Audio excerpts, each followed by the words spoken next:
तर समोरून येणाऱ्या बंगळुरू एक्सप्रेसनं काही प्रवाशांना उडवलंय। तर पुष्पक एक्सप्रेस आतापर्यंत पाचोरा स्थानकावर थांबवण्यात आलेली होती, मात्र आता पुष्पक एक्सप्रेस ही मुंबईकडे रवाना करण्यात आलेली आहे। बरेचसे प्रवासी या गाडीमध्ये आहेत। याच गाडीमधून प्रवाशांनी उड्या मारलेल्या होत्या आणि जखमी झालेल्या प्रवाशांना याच गाडीमधून पाचोरा इथे आणण्यात आलेलं होतं। आता पुष्पक एक्सप्रेस आता मुंबईकडे रवाना झालेली आहे। तर ही दृश्य काही आपण पाहतोय की गाडीतून उतरलेले प्रवासी अजूनही त्या स्थानकावर या ठिकाणी उभे आहेत।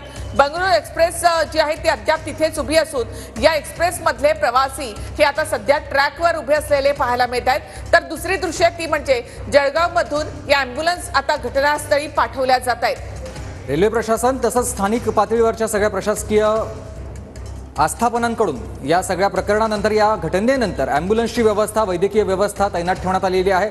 जे रुग्ण येतील त्यांना तात्काळ उपचार दिले जाणार आहेत आणि त्यासाठीची आपण ही दृश्य बघतोय अँब्युलन्सची व्यवस्था। तर दुसऱ्या बाजूला रेल्वे प्रशासनाकडून या सगळ्या आता प्रवाशांना त्यांच्या स्थानकापर्यंत किंवा जवळच्या स्थानकांपर्यंत पोहोचवण्यासाठी देखील प्रयत्न सुरू करण्यात आलेले आहेत।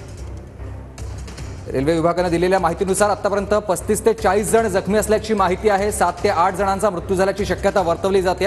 आणखी जखमींचा आकडा वाढण्याची शक्यता आणि म्हणूनच लवकरात लवकर वैद्यकीय उपचार त्यांच्यापर्यंत पोहोचवण्याचे प्रयत्न सुरू झाले। जळगावमधून आता या अँब्युलन्स रवाना करण्यात आलेल्या आहेत।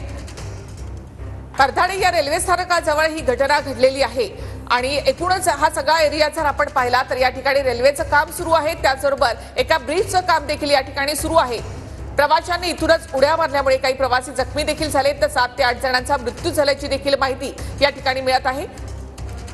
जळगावकडून या सगळ्या अँब्युलन्स परधाडेपर्यंत पाठवल्या जात आहेत, मात्र 52 किलोमीटरचं हे अंतर आहे, त्यामुळे पोहोचण्यास उशीर लागू शकतो। तर दुसऱ्या बाजूला पाचोऱ्यामध्ये साधारणतः 10 किलोमीटरच्या अंतरावरती जेवढी वैद्यकीय व्यवस्था असेल किंवा खासगी वाहनांमधून देखील ज्या काही प्रवाशांना किंवा ज्यांना जखमा झालेल्या आहेत, कुणी आजारी आहेत, जखमींना आता रुग्णालयामध्ये दाखल करण्यात आलेलं आहे। 12 जणांना तिथे पाचोरा ग्रामीण रुग्णालयामध्ये दाखल करण्यात आलेलं आहे। पाचोरा जवळच्या आणखी जळगाव ग्रामीण रुग्णालय असो किंवा पाचोरा ग्रामीण रुग्णालय आहे, तर या ठिकाणी या रुग्णांना दाखल करण्यात आलेलं आहे।